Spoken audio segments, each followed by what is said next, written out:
हर्षित landmark, सपनों का घर जैसा आप चाहते हैं हम बनाते हैं। 1, 2 एवं 3 BHK ready position flats. Call 9827321321।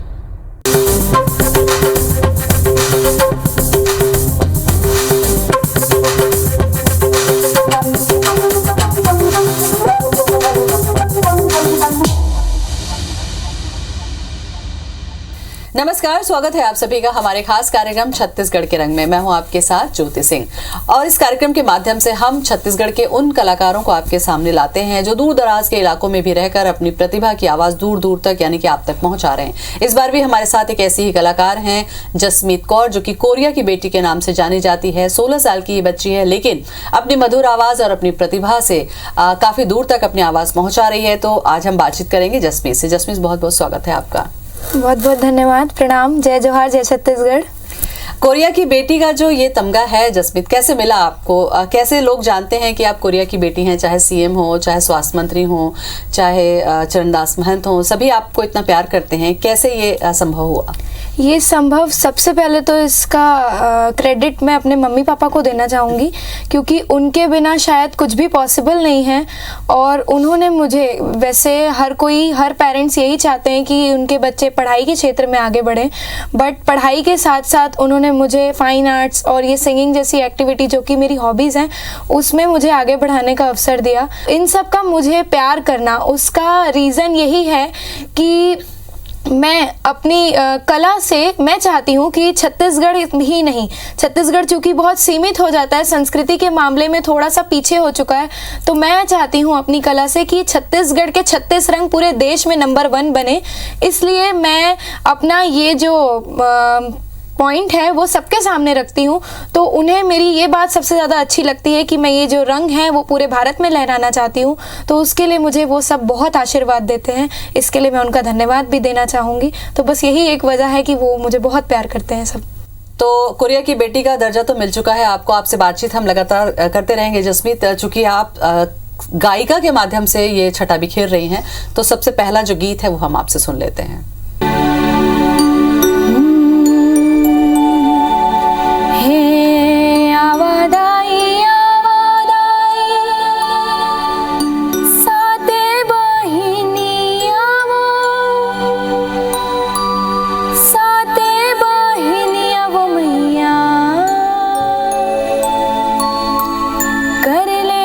सोला सिंगार गोदवाले बधाई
कि बेटी को सिर्फ गायकी का ही शौक नहीं है, बहुत सारे शौक हैं और वो भी अपनी पहचान के साथ। गायकी के साथ साथ हमने आपकी मम्मी से सुना है जसमीत कि आप पेंटिंग भी बहुत अच्छी करती हैं, केक भी बहुत अच्छा बनाती हैं और केक से जुड़े तो बहुत सारे वाक़ये भी हैं। तो ये भी बताइए आप कि इतनी छोटी उम्र पढ़ाई के साथ साथ कैसे वक्त निकाल पाती हैं आप? वक्त तो देखिए बहुत मतलब बिजी शेड्यूल हो जाता है ये सब चीज़ों को करना। और जब से मैंने केक बनाना शुरू किया था तब से लोगों का ऐसा रहता है कि वो छोड़ते ही नहीं हैं, वो बर्थडे सेलिब्रेट नहीं करेंगे, इतनी बातें हो जाती हैं तो मुझे बनाना ही पड़ता है। पढ़ाई के लिए भी मैं रात को वक्त निकालती हूँ, चूँकि मैं नाइट स्टडीज़ ज़्यादा प्रेफर करती हूँ तो रात को वक्त उसके लिए निकालती हूँ। पेंटिंग्स में भी मैं अपना टाइम 1 आवर देती हूँ, सिंगिंग को देती हूँ 1 आवर डेली, तो उसमें थोड़ा थोड़ा टाइम मैनेज करने से मेरा टाइम निकल जाता है। बिल्कुल। तो चूंकि पेंटिंग और केक की जो कला है उसकी प्रतिभा तो अभी हम अपने दर्शकों को नहीं दिखा सकते क्योंकि छत्तीसगढ़ का रंग हम दिखा रहे हैं और वो भी गायकी के माध्यम से। तो कौन सा गीत इस वक्त आप हमारे दर्शकों को सुनाने जा रही हैं? मैं अपना ही गीत सुनाती हूँ, आ गई भवानी, जो मैंने पहला माता का भजन लॉन्च किया था।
कल्याण है। मेरी आ गई, देखो आ गई, लो आ गई सज धज के चलो खुशियाँ मनाओ रज रज के। मेरी आ गई भवानी सज धज के चलो खुशियाँ मनाओ रज रज के।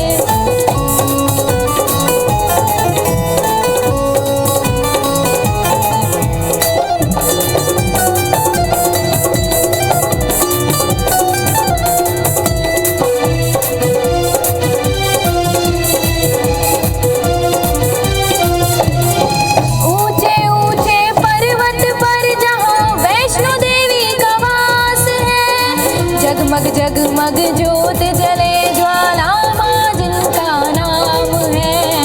जगमग जगमग ज्योत जले ज्वाला माँ जिनका नाम है।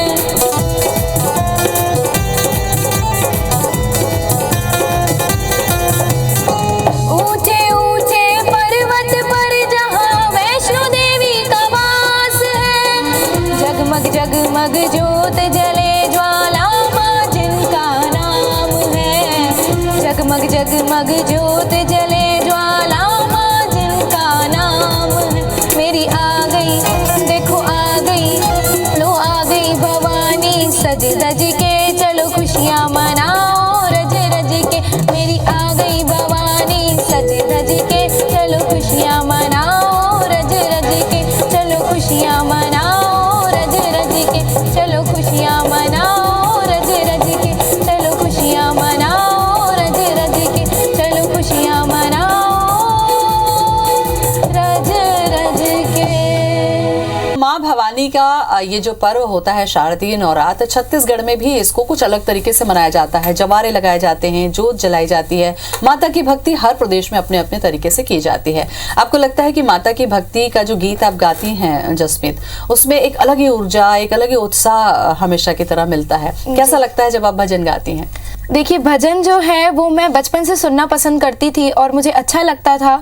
एक लोग जो आजकल की नई जनरेशन है उसमें लोग बॉलीवुड या हॉलीवुड गाने सुनने ज़्यादा पसंद करते हैं, पर मुझे एक जो भजन से लगाव है वो भी माता और भोलेनाथ के भजन से, वो एक अलग ही लगाव है और उसे गाने में मुझे बहुत आनंद आता है। जो आनंद शायद ही बॉलीवुड और हॉलीवुड की किसी म्यूज़िक में आता होगा, वो माता और भोलेनाथ की भक्ति में मुझे मिलता है, इसलिए मैं सिर्फ उसे गाना पसंद करती हूँ। बिल्कुल।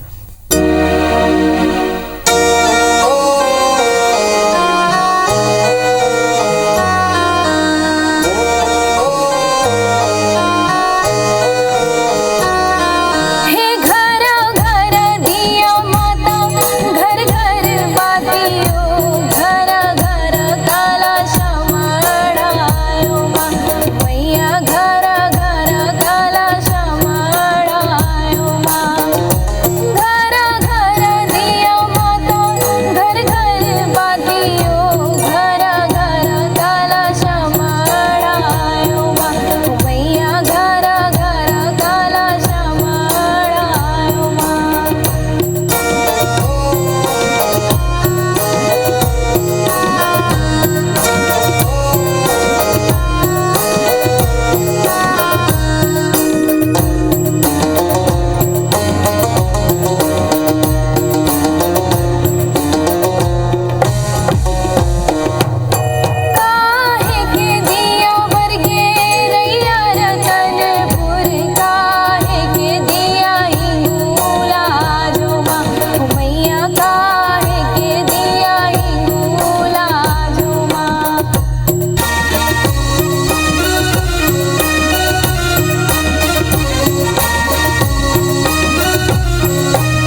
जसमीत से हम लगातार बातचीत कर रहे हैं और जसमीत कोरिया से आती हैं, बहुत अच्छा भजन ये गाती हैं। अगर हम किसी गायकी की बात करें या किसी भी क्षेत्र में बात करते हैं कला की जसमीत, तो उसमें हमको एक गुरु की ज़रूरत होती है। कहीं ना कहीं हम सीखते हैं, चाहे इंस्टीट्यूट में हो चाहे गुरु से हो। मुझे लगा कि जहाँ तक मैं आपको जानती हूँ आपने किसी से सीखा नहीं, तो कैसे ये संभव हुआ? हाँ, मैंने किसी से सीखा नहीं है संगीत। बस बचपन से मेरे नाना जी मुझे गुरुद्वारे लेकर जाया करते थे, तो कुछ कुछ वहाँ पे हम लोग शबद कीर्तन करते हैं, तो उससे शुरुआत हुई। वहाँ से करते करते लास्ट ईयर मेरे पापा कांवड़ यात्रा पर नहीं जा पाए थे कोरोना के चलते, तो उन्होंने लास्ट ईयर बैठे बैठे मम्मा ने सुझाव दिया कि तुम घर में हो तो कुछ नया करो, कुछ सोचो। तो मैंने भोला है भंडारी, जो हंसराज रघुवंशी जी का भजन है, वो गुनगुनाना शुरू किया। वो उसकी प्रैक्टिस होते गई, इंस्ट्रूमेंट्स वाले घर पे आते गए, प्रैक्टिस वगैरह सब चलती गई। तो उस भजन से मैंने अपनी सिंगिंग का करियर उस भजन से स्टार्ट किया है। बिल्कुल।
अभी हम बात कर रहे थे जसमीत कौर से, जो कि कोरिया की बेटी के नाम से जानी जाती हैं और बहुत ही सुंदर देवी गीत और भोले भंडारी के गीत से उन्होंने आपको अभी मंत्रमुग्ध किया है। और हम उम्मीद करते हैं कि आगे भी अपनी इस कला को वो आगे बढ़ाती रहेंगे। नमस्कार।